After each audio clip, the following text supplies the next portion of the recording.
Le gouvernement prend ses dispositions par crainte de nouveaux débordements samedi prochain lors de l'acte 9 des Gilets jaunes.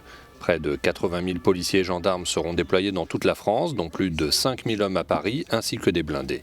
Le dispositif, considérable, sera donc le même que mi-décembre, au plus fort de la mobilisation des Gilets jaunes. Le Premier ministre Édouard Philippe annonce aussi qu'une loi contre les casseurs et les manifestations non déclarées est à l'étude. Il faut préserver la liberté de manifester en France et il faut sanctionner ceux qui veulent enfreindre ce droit à manifester. C'est la raison pour laquelle le gouvernement est favorable à ce que notre loi soit complétée, à ce qu'une loi nouvelle soit adoptée, qui permettra de sanctionner ceux qui ne respectent pas cette obligation de déclaration. Cette nouvelle loi, qui pourrait être débattue à l'Assemblée nationale début février, s'inspire de la lutte contre le hooliganisme. Elle vise à créer un fichier spécial recensant les casseurs identifiés et à transformer en délit, plutôt qu'en simple contravention, le fait de masquer son visage lors d'une manifestation.